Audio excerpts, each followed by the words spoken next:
అందరికీ నమస్కారం.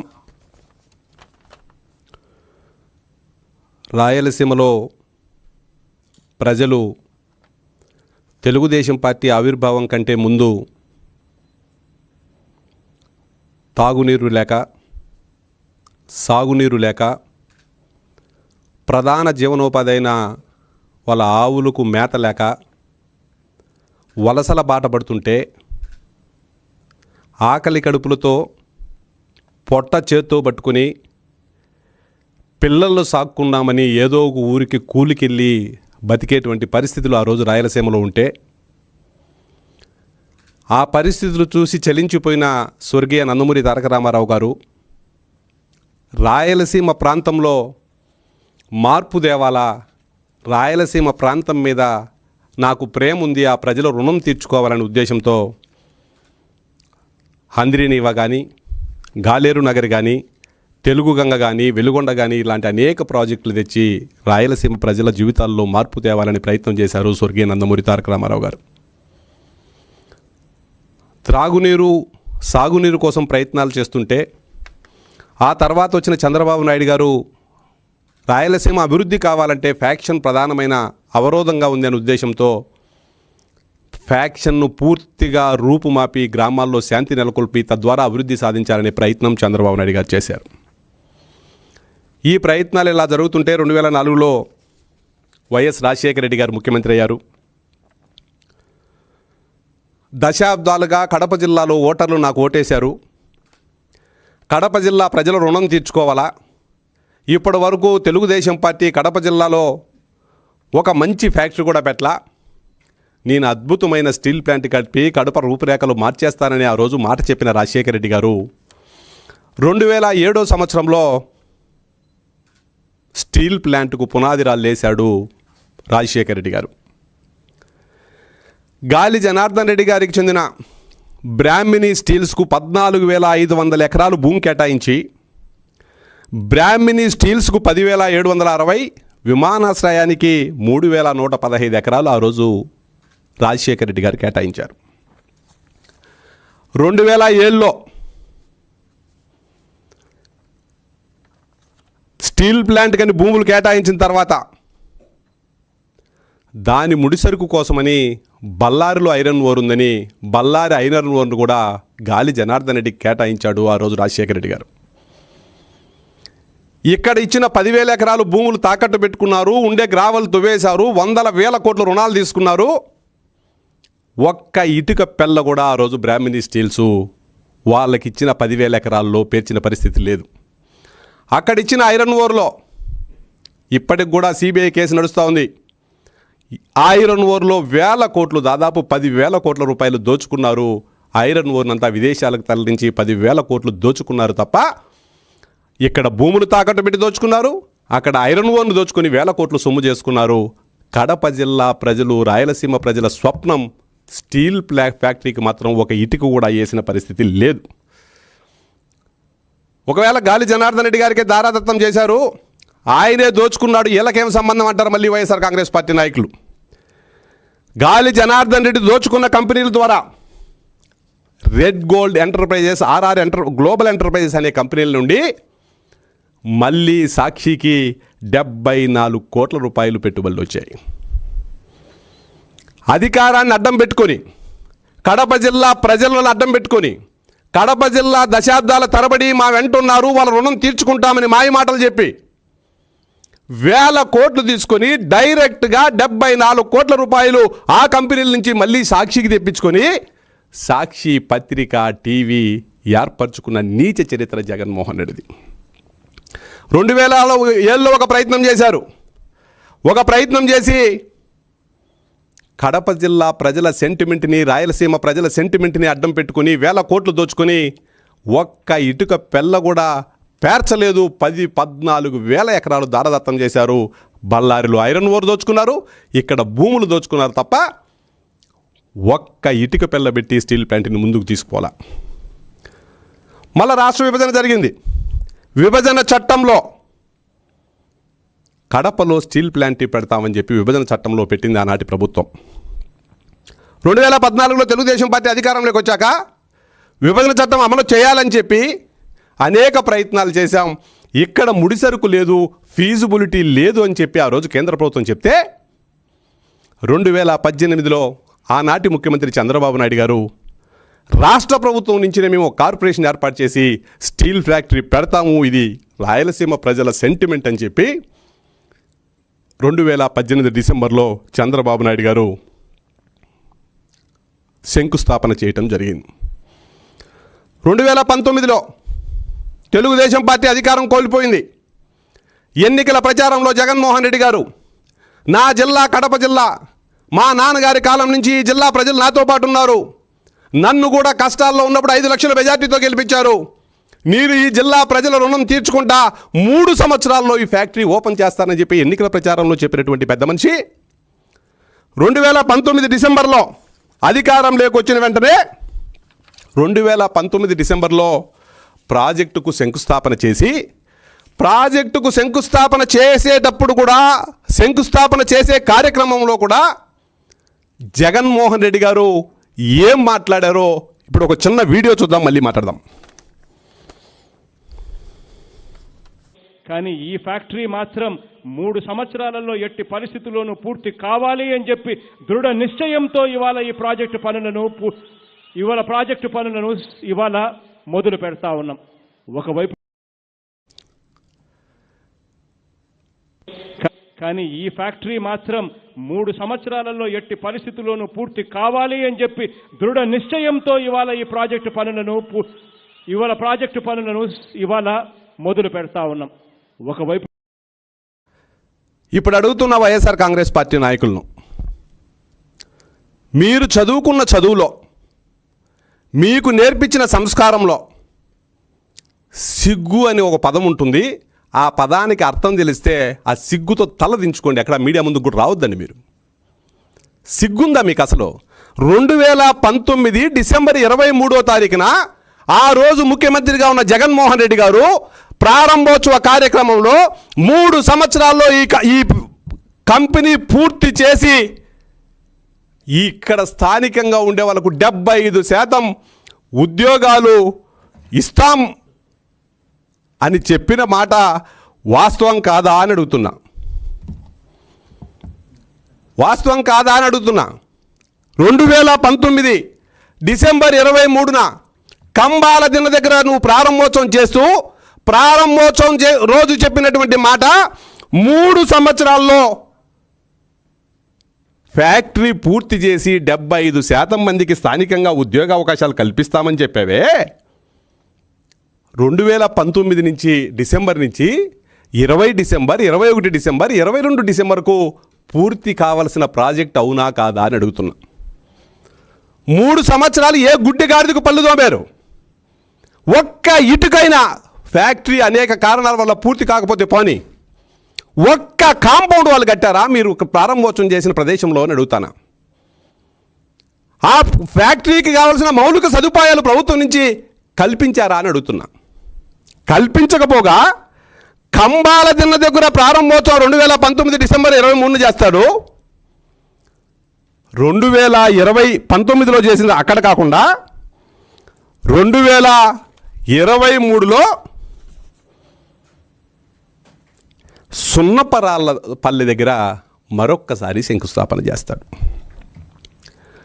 2019లో కంబాల దిన దగ్గర, 2023లో సున్నపరాళ్ళపల్లి దగ్గర మరొక్కసారి శంకుస్థాపన చేసినటువంటి పరిస్థితి మనం అందరం చూసాం. ఇప్పుడు చెప్పాలి వైఎస్ఆర్ కాంగ్రెస్ పార్టీ నాయకులు, ఎన్నికలకు ముందు హడావుడిగా 3 సంవత్సరాలు గాలి కొదిలేసి మళ్ళీ ఎన్నికలకు ముందు హడావుడిగా ఇంకొకసారి శంకుస్థాపన చేసి ప్రజలను మోసం చేసే ప్రయత్నం చేశారు వైఎస్ఆర్ కాంగ్రెస్ పార్టీ నాయకులు.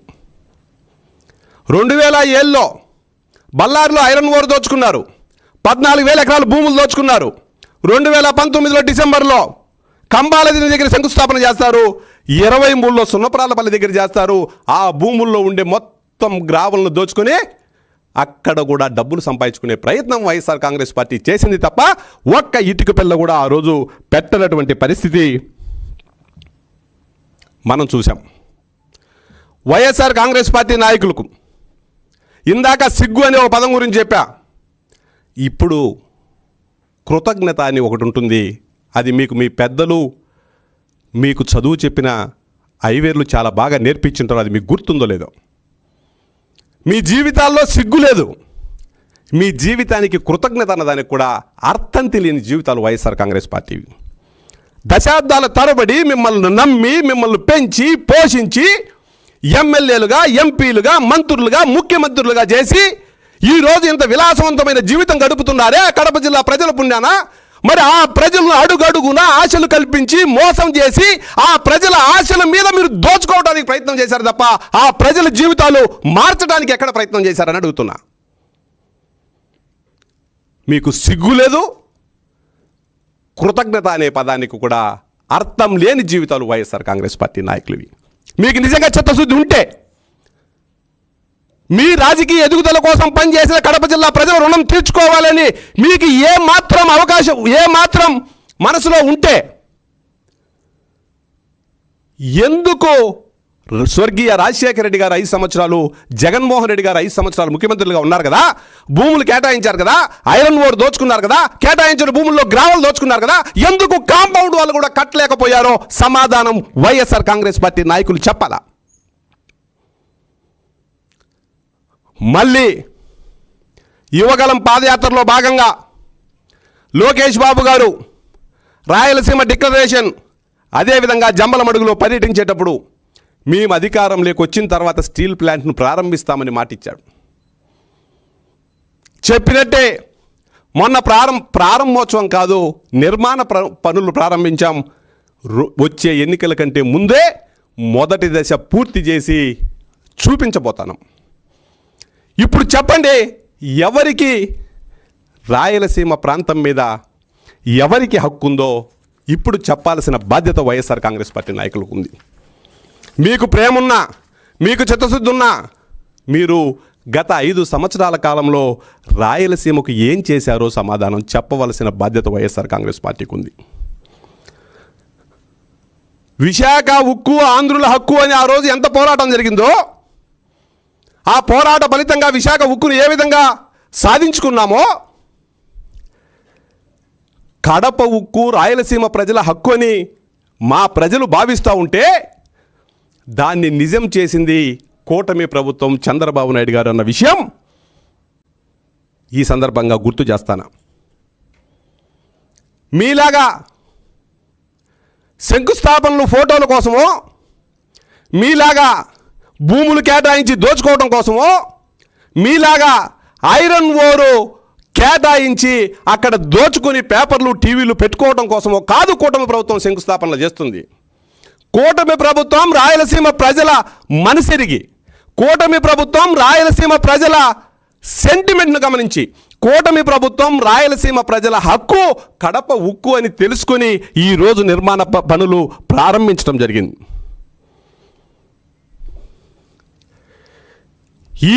ఈ ప్రాజెక్టును మేము పూర్తి చేసినాక,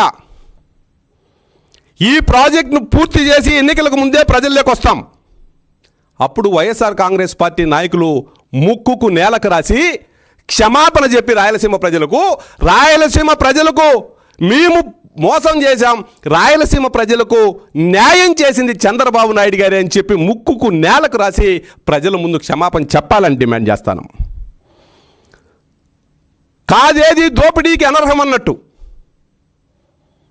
మిమ్మల్ని నమ్మిన ప్రజలను మోసం చేశారు, ప్రాంతాన్ని మోసం చేశారు. ఆ పునాదుల మీద కూడా డబ్బులు సంపాదించుకొని వాళ్ళ ఆశలను చిదిమేశారే. ఈరోజు మళ్ళా సిగ్గు లేకుండా వచ్చి వైఎస్ఆర్ కాంగ్రెస్ పార్టీ వల్లే ఈరోజు స్టీల్ ప్లాంట్ సాకారమైందని మీ సిగ్గులేని, చావలేని మీ పత్రికలు రాసుకుని అబద్ధాలు ప్రచారం చేస్తున్నారు. జిందాల్ గారు వేదికగా చెప్పారు, ప్రారంభోత్సవ వేదిక మీద చెప్పారు, ఆగిపోయిందనుకున్న ప్రాజెక్ట్ విజనరీ లీడర్ అయిన ఈ సీఎం గారి వల్ల మళ్ళా సాధ్యమైంది, మళ్ళీ ప్రారంభిస్తామని చెప్పి జిందాల్ గారు చెప్పినటువంటి మాట. మొత్తం క్రెడిట్ చోరీ అంతా మేమే చేసాం. గూగుల్ మేమే తెచ్చాం, కియా మేమే తెచ్చాం, ఆర్ఎస్ఆర్ మిట్టాలు మేమే తెచ్చాం. దేశానికి స్వతంత్రం కోసం మా తాతే దేశానికి స్వతంత్రం తెచ్చాడు. వీటన్నిటిలో క్రెడిట్ గురించి మాట్లాడే మీరు కడప స్టీల్లో క్రెడిట్ గురించి మాట్లాడకుండా ఉంటారని ప్రజలు కూడా ఎవరు ఊహించారు మీరు ఇట్లా ఏడుస్తారని. ఒక రాజకీయ పార్టీ రాష్ట్రంలో 5 సంవత్సరాలు పరిపాలన వెలగబెట్టినటువంటి పార్టీ ఒక మాట చెప్పేటప్పుడు ఈ మాటలో నిజం ఎంతుంది అని చెప్పి తెలుసుకోకుండా ఆయన అప్పుడు ఆర్థిక మంత్రి అసెంబ్లీలో చెప్తాడు, నా కళ్ళకి వచ్చింది రాజశేఖర రెడ్డి గారు లేఖ రాశారు, కియా ఫ్యాక్టరీ అనంతపూర్కి వచ్చింది అని. గూగుల్ నా వల్లే వచ్చింది అంటాడు ఇంకొక ఆయన. ఆర్ఎస్ఆర్ మెట్టలు అసలు ఇక్కడికి రానే రాదంటాడు ముందు, ఆ తర్వాత నా వల్లనే వచ్చిందంటాడు అప్పుడు ముఖ్యమంత్రిగా ఉన్న ఒక వ్యక్తి. ఇప్పుడు కడప స్టీల్ ప్లాంట్ కూడా కొత్త పల్లయి అదే ఎత్తుకున్నారు. క్రెడిట్ చోరీ అని పొద్దున్నే లేస్తే చెప్తారు. శవం ఎక్కడ కనపడితే అక్కడ వాలిపోయే రాజకీయ రాబందులు ఉన్న ఈ రాష్ట్రంలో క్రెడిట్ను చోరీ చేసే రాబందులు కూడా మీరే అన్న విషయం మర్చిపోవద్దని చెప్తాను.